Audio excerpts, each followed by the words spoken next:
Have Prince Harry and Meghan Markle made the gravest mistake of their post-royal careers by making their children a prince and princess? Hello everyone, welcome to Royal News Network. My name is Brittany and today we are talking about, I'm trying to give you guys some hope because I know a lot of you expressed how frustrated you were with Charles, how angry you were at the royals, and how that Harry and Meghan seeming to get titles for their children has given them everything they've wanted. And how I understand that's deeply frustrating, that seems terrible. But I wanted to take a little bit of a bigger picture here, and I think in a lot of ways, this might be the dumbest thing Harry and Meghan have ever done. And it might end up being one of the things that really ends up sinking them. And yes, I know that's hard to believe and that's hard to understand, but I'm going to give you a couple of reasons why I think this was actually a huge miscalculation, a huge mistake, once again, for Harry and Meghan, and how their children, their own kids, might really come to regret this decision by their parents and maybe really resent them for it, because there's so many things going on behind the scene. And I think when you look at royals and royalty, it's very much a long process. And Harry and Meghan, well, particularly Meghan, she's very much an American. She wants everything her way right now, no can do, no if or takes backs, everything must be done immediately. But the royals, again, they take the longer view. And I think the longer view here is a really kind of fascinating, and I think really puts Archie and Lily in actually a rather bad spot. So I'm going to go into that a bit today. But if you guys haven't been here to Royal News Network before, like I said, my name is Brittany, and on this channel I provide compelling royal commentary about the latest news and sometimes a little bit of gossip too. In addition, I will be reviewing television shows and movies and sharing a bit about history as well. I'm working on my PhD and I have been a very avid royal watcher for over 10 years, so this channel is going to continue growing and growing and growing, and we're going to do more and more royal coverage. I'm actually in London today and this week. I'm going to be covering the Commonwealth Service Day, and so I'm so excited to bring you guys more content from on the ground when I can. I'll be going to the coronation as well, so if you guys want to subscribe, that would be awesome. I would love to have you back. And just a couple of little quick things here real quick. I also have a fashion channel. It's on a bit of a hiatus. It should be back in April, so if you want to check that out, you can go ahead and go there. There's still some videos there. I just need to start producing more, and I got some content hopefully this week. And I also have a newsletter, Royal Wire, if you want to sign up for that, a weekly newsletter, and well, it's sold out. And I do have a wait list if you want to come to a trip to London to the Cotswolds with me. We'll also be working on a couple other trips, so hopefully I'll have more news about that very soon. And I just want to congratulate as well the new Duke and Duchess of Edinburgh. Yes, Prince Edward has been officially named the Duke of Edinburgh. This came upon his 59th birthday, and His Majesty the King officially bestowed this title upon him. This has been something that's been agreed to and in the works for a long time, but the monarchy moves very slowly. And we'll get to the interesting comparison between Edward's announcement and what happened with Archie and Lily, because I do think it's rather fascinating. And also as well, I put in my Royal Wire if you want to check it out. I will not be calling Archie a prince and princess because I think you need to actually spend some time in the country where that title comes from to actually really for it to apply. Number one. And number two, I feel like Harry and Meghan are using this title thing as an ATM cash card. They want to monetize off of it, and I don't feel like supporting it, so they will not be Prince Archie and Princess Lilibet here on this channel. They'll just be Archie and Lily because those are their legal names, at least in California, so that's what we will be calling them here. And I go into more of my reasoning in that newsletter if you want to go ahead and check it out. Again, the link to my Substack will be down below. All right. So since I just reached 100,000 subscribers, I also want to share with you guys some cool things I got here in London because I'm going to do a giveaway. So I got a couple of these last year and I really thought they were so pretty, and they still had some. So these are the Queen's Platinum Jubilee. They're tea towels. They're very ornate, so that'll be part of it. They also had this lovely bag, and I saw the front and it said Queen Elizabeth, and it has all the flowers representing the different countries. So that's England, Scotland, Wales, and Northern Ireland. But on the back, it says, "Thank you for everything." So I went ahead and got this because I thought it was super pretty. And I got one for myself, but I'll give you one of you guys one as well, a lucky winner. And I also have a box of Whittered hot chocolate samplers. Yeah, so I love Whittered's hot chocolate, and I usually try to drink hot chocolate. I got a bunch, I stocked up myself, and so I'm gonna look forward to giving somebody this because I love hot chocolate. We usually do Saturday morning live streams, and I drink some hot cocoa while I'm doing it.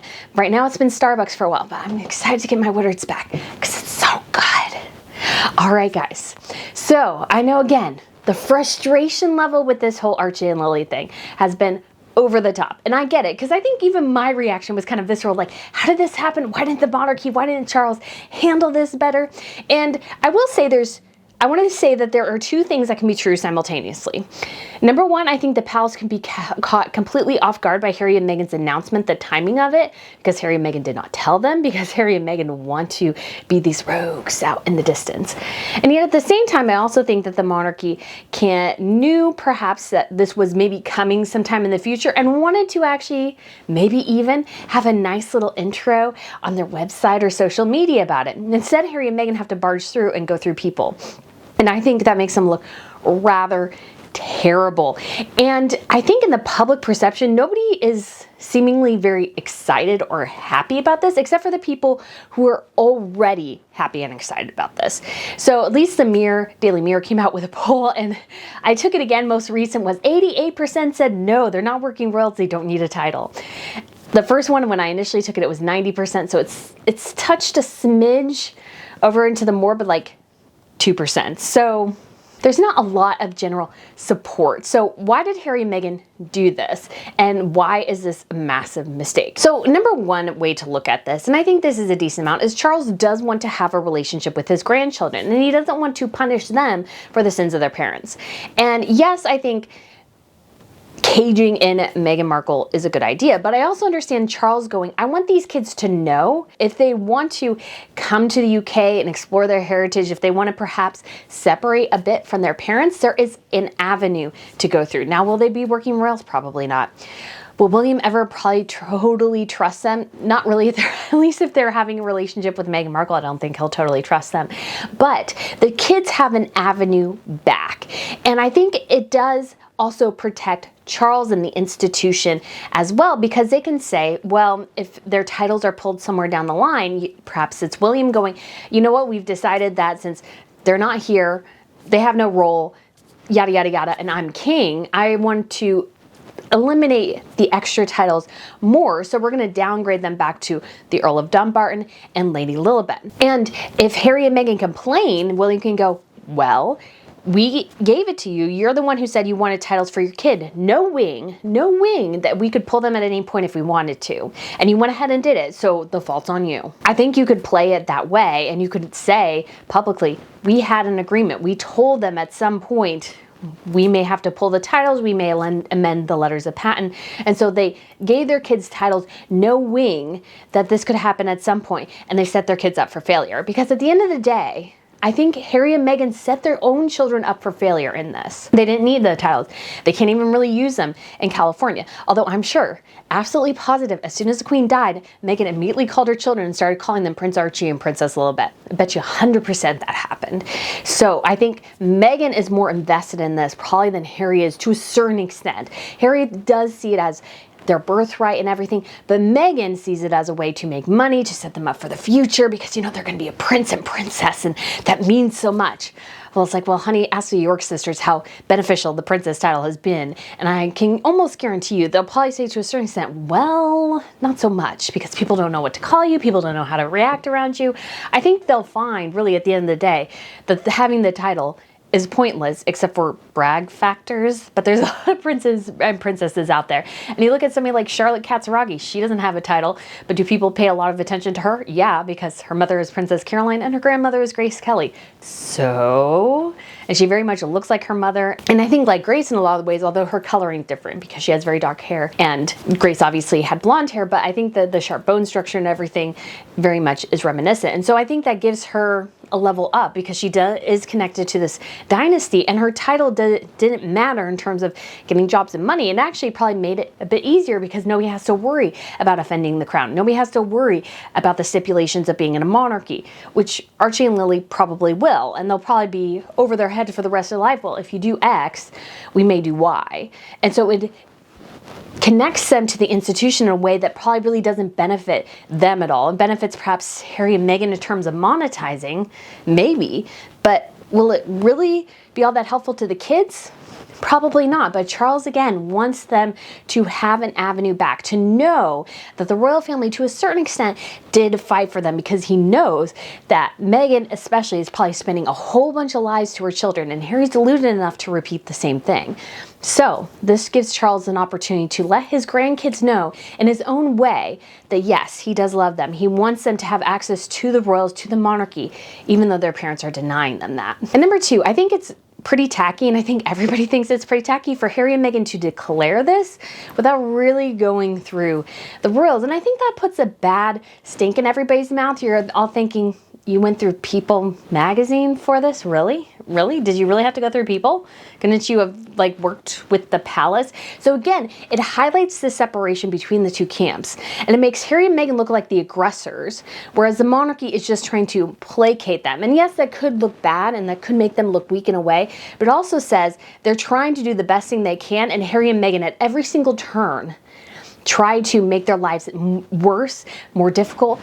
They try to be as challenging as humanly possible, while the monarchy is trying to keep everything together, be supportive of them, and really give them an avenue back. Not really, mostly Harry and the kids, avenue back if they wish. So once again, this very aggressive, very, to a certain extent, I hate to say it, Americanization of the Sussex leg of the monarchy really, I think, turns and gives everybody a bad taste in their mouths. It just doesn't really play well on the broad stage, because it makes Meghan and Harry look again like they're jumping over authority, like they're not listening to people. Like there was, yes, they had agreed to this, but Harry and Meghan are the ones who went over the line and announced it before everybody was ready. Why couldn't they wait? The monarchy was going to give it to them. Why go ahead?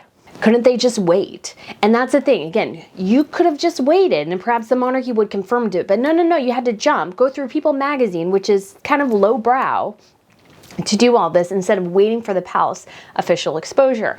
And because of that, we have this very, very interesting, because it happened the same week, interesting comparison between Edward and him being announced as the Duke of Edinburgh, and Harry and Meghan and their Archie announcement. So the royal family, on their website, they said, wishing the new Duke of Edinburgh a very happy birthday today, established with a picture of Edward, saying the king has conferred the Dukedom of Edinburgh upon his brother, Prince Edward, on his 59th birthday.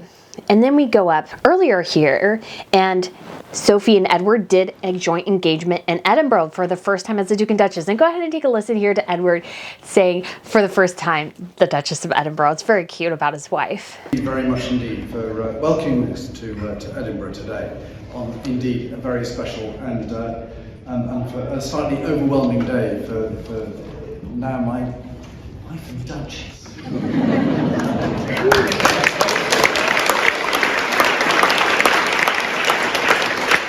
I really love that. I think that's adorable. It makes them look warm and engaging and so many sorts of things. And the royal family, again, praised this, going, the new Duke and Duchess of Edinburgh have recognized a reception at the city chambers to recognize Edinburgh's work in supporting Ukrainian refugees and thank the volunteers who are supporting them. It also says, during the reception, their royal highnesses met with members of the Ukrainian Eastern European diaspora in Edinburgh, including families who have made the city their home since the beginning of the conflict last year. So it very much felt like a coordinated effort. Obviously, Sophie and Edward are still under the umbrella of the Buckingham Palace run social media site, so they don't have their own, so it does make sense. But you felt very much this sense of celebration, the celebration, oh, finally, Edward finally gets this title. We had been hearing about this for a while. Nobody knew when it was going to happen. People were worried that maybe they decided not to give it to Edward and that there was something going on behind the scenes. So this conferring of it, I feel like really people are like, oh, yes, finally, yes, they're so excited. And what do we get from the monarchy about Harry and Meghan and their kids now being Prince Archie and Princess Lilibet? Crickets. Literally nothing from the palace. What does that tell me? I mean, it does tell me the palace was caught off guard. But at the same time, it also tells me that the palace is pushing almost this very subtle message that nobody cares. Nobody cares that they decide to go with this title. The royal family's like, oh yeah, finally, whatever. More of that sense. They'll go, oh yeah, we'll update the website, but they drag their feet doing it, which was a subtle dig in some ways. It's like, yeah, we'll drag doing it, because I've worked on websites before. I'm not proficient by any means, but I can put an article together. To go in and change something like that is very, very simple. That they drag their feet says a lot.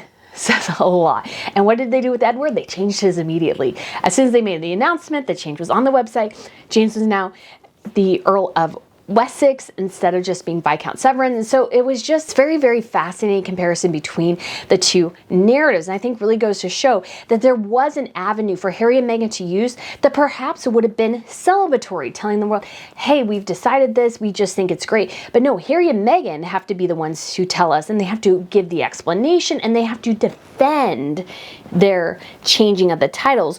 Instead of it just being something that the palace confers, they have to defend it in the media. So here was their statement from their spokesperson, which was also rather interesting and telling. So this is the second one after they had announced that they went ahead and made the changes to their titles. So their spokesperson said the children's titles have been a birthright since their grandfather became monarch. This matter has been settled for some time in alignment with Buckingham Palace. Well, if you had to say that, then why not wait for Buckingham Palace to do it? Why did you have to do it? That's the thing. So that they have to defend it and they're on the defensive for a certain extent for doing it, I think is very telling. And once again, it shows that Harry and Meghan jumped the gun. They went ahead of everybody else. And it comes back to bite them every single time. And what's the biggest conversation around this? Not just that they went about the palace to announce it, not that they just use a low rag like people, not that that nobody really cares to a certain extent. Not cares like us, but like the palace was very almost careful not to seeming like they cared either way. Which again, and gave Harry and Meghan the opportunity to sink themselves, is that Harry and Meghan look hugely, hugely, hugely hypocritical. Everybody thinks they look hypocritical now. Everyone. Because they've railed against the institution. They went through this long diatribe in their documentary series talking about how terrible the monarchy is, how terrible the history is, and that Meghan was going to come to save it, and they didn't let her save it because, you know, she's mixed race, so she could talk to everybody in the Commonwealth where the monarchy can't. Not that she didn't grow up in Los Angeles, a very, at least well-to-do part of Los Angeles, not that she was an actress, not that she made a lot of money, not that she was wealthy. Her skin color determined whether or not she could connect with people anywhere in the world living in poverty. Yes, because that, at the end of the day, that's really what matters. But they took these titles, even though they seem to say, well, we want to do things on our own. We want to be known beyond being royals, and yet they make their kids royals. They said as well, they didn't care about the titles. Even Omid Scobie said, well, we knew they wanted to pick a title for Archie because they just wanted him to grow up and be normal. It's like, okay, well, then that must have been a lie. So either Omid Scobie's lying or Harry and Meghan are lying. And we know that Omid Scobie and at least Meghan were close at some point because he did work on their book and he did consult with them on his book. So at some point they did have his ear, he had their ear. And so he's saying to all of us that, hey, they don't care. And yet they do care. And it makes it seem like they're just grabbing these titles for perhaps monetary reason, because they just want the status of it. Not that they really care about the institution because they told us they hate it. And not that they really care about mending relationships with their family because, again, they did it without it. So the messaging here, again, is so confusing, and everybody's pointing out the obvious hypocrisy that you say this institution is horrible, that they treated you horribly, and that it's awful, and that everything about it is terrible, yet give me my kids' titles.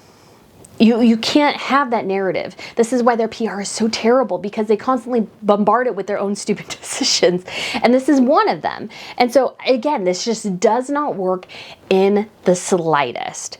And what also this does, at least for Charles and the monarchy part, it also gives them a defense to say, well, if Harry and Meghan wants to come back once again and say, well, you know, there was racist treatment and everything, the monarchy goes, how? Explain to me how right now your kids have titles, even though you said in an Oprah Winfrey interview they want to get it because of the color of their skin, and we already agreed to it at some point. What are you arguing about now? We've given you everything. What's wrong? And the public is picking up on that. The public is picking up on the fact that the monarchy has done everything they can do to placate Harry and Meghan. And yes, to a certain extent, it makes them look weak, but also makes Harry and Meghan look extremely demanding, entitled. It makes them look bad the longer this goes on. The monarchy, I think, comes out more and more looking at least a little bit better in the relationship between the two. Because again, this is a long-term game. Who wins at the end will always probably be the palace. At the end of the day, the crown always wins. It always does. And Harry and Meghan, they might do these little barbs and attack, but they won't take down the whole institution. Because guys, I have walked around London all day today. So much stuff about the monarchy, so much stuff about the queen. It's everywhere. I did love this moment. I went to the Royal Mews today, which is where the horses are, where the carriages are and everything. It was actually super cool. And we got to see a couple of the horses, the Windsor Greys. And there was this wall and they had all these postcards on it. There was not a single postcard of Prince Harry or Meghan Markle anywhere there. It was all the rest of the royals, because the rest of the royals are why people go to all these different places. At the end of the day, the monarchy always will come out on top. Harry and Meghan are the ones scrambling. And so this idea that somehow that Harry and Meghan can take down the monarchy, I don't think it's possible. And I think Harry and Meghan, and this will be my last point, this does not look like a power move by Harry and Meghan. It really doesn't when you think about it. What this looks like is a desperate move by desperate people clinging to anything they can from the monarchy because they're struggling to make it in Hollywood. They're not going to get an invitation to the Oscars. They're not going to get an invitation to any big event. Have they been to any big Hollywood event? Really? No. Now you could say, well, they didn't want the invitation, or they rejected the invitation. But what if the more likely thing is they're not getting the invitation in the first place? There was a huge Versace show. Was Meghan there? No. Were a lot of other celebrities there? Yes. And Meghan wasn't at, even though I know it was an event for Anastasia's brows, which I actually used on my brows today. That was an event for that. Oprah Winfrey was a kind of a birthday celebration. Why didn't Oprah Winfrey say, well, why don't you go ahead and invite Meghan? She'll come. The only person apparently inviting Meghan to things is Ellen DeGeneres. And why? Because Ellen and her are the same. They're both publicly outed as bullies. And so they have this symbiotic relationship. And I think Harry and Meghan, despite what they say, despite everything they're trying to do, oh, we're trying to make it on their own. We're trying to do our own thing. Have they ever done it yet? No. And why? Because I don't think they can. Again, Meghan has claimed that they're going to do rom-coms.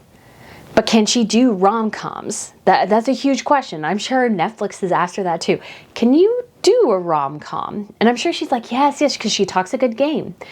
But I think everybody who's had a relationship with them is finding out that they're terrible to work with, that they don't produce content, that it generates a lot of noise, but not a lot of revenue. That's the thing. You can generate a lot of noise, but is the revenue coming back to Spotify? Are people signing up for Spotify accounts to listen to Meghan Markle, or are they signing up to Spotify to listen to Joe Rogan? And Spotify itself has already determined that podcasts were a bad bet. And then you look at something like Netflix. Yes, a lot of people signed up for the Netflix towards the end of the year, but was it to watch Harry and Meghan? Or was it to watch Wednesday? Because Wednesday was huge. The dance was viral. Harry and Meghan, the decision to make this announcement, I think, was a sheer act of desperation because their PR right now is so bad. It's so bad. Nobody likes them. Every poll says their likability is going down again and again and again. So what did they do? They're like, well, we've made our kids prince and princess. Now like us. And the world's going, you did it all wrong. Because Harry and Meghan are their own greatest enemies. What could they have done? They could have waited for maybe the palace to announcement and perhaps maybe share a new picture of Archie and Lily, perhaps update it and share themselves the reasons why they decided to do it. But no. Harry and Meghan decided to jump the gun. So now it's all on Harry and Meghan, but in a bad way because they could have waited for the palace to say something. They could have waited for the palace to go, yes, we decided because of the articles of patent or the letters of patent, we decided to go ahead and give them these titles, and we still want them to be most beloved members of our family. Harry and Meghan denied their children the opportunity to get a loving public statement from their grandfather. They were denied that. And so it's not as much a power as it is desperate going, yes, we're still royals. We're still royal. See, our kids are royal too. Because the public is also like, well, you live in California, so what are you going to do with these titles? It just doesn't make a lot of sense. So Harry and Meghan have outplayed themselves, I think, in so many ways. Instead of doing the mature thing, the adult thing, the thing where you have a close relationship with your family, that you are professional, you have class, you have taste, all these sorts of things, that you could have just waited for the palace to make the announcement when it perhaps benefited you both. It would have benefited them both, perhaps, to make the announcement. I know some people are going to scream about that, but maybe could have been better for Harry and Meghan. But no, they jumped the gun. They made the palace looks like it's scrambling. They don't get the change right away. It looks like people are stalling on approving it and kind of rolling their eyes going, of course they did. And it just doesn't make them look good. And it makes them look like they're desperate for that royal connection that they say they hate so much, and yet they can't let it go. And the people who are going to be hurt most by this, I think at the end of the day, are going to be Archie and Lily, because they will perhaps struggle with being teased for being a prince and princess without a country. They're going to be teased for having this royal title and not having any relationship with the real royals. They're going to be called the fake royals, the prince and princess of Los Angeles, in a very sarcastic way. I don't think this benefits their kids in the slightest. Really, I don't. Except for having that braggadocious ability. And will anybody want to hang out with Harry and Meghan's kids if all of a sudden they start demanding that people curtsy to their children or something like that? Although I will say that it appears strongly that they will not be conferred the HRH status, which is his or her royal highness. They'll just be a prince and princess, which I think is rather funny because that means technically HRH requires you to curtsy. And so in the royal fold, they will still have to curtsy to the Waleses and the Waleses' children. And that was something apparently really frustrating to Harry and Meghan. But if Harry and Meghan's own kids had a his or her royal highness moniker, I mean, technically they have it, but they can't use it, then Harry and Meghan would be required to curtsy to their own children, which shows you, again, how dumb Harry and Meghan are in a lot of ways. But guys, I just wanted to give you hope. I think there's more going on here behind the scenes. And I think Harry and Meghan, they're at the precipice of their downfall. And I think this could increase them falling flat on their faces yet again. It was a huge miscalculation, a huge mistake, and I think they'll come to regret it. If not, definitely their kids. So guys, thank you so much for watching. I look forward to seeing you again soon. Bye.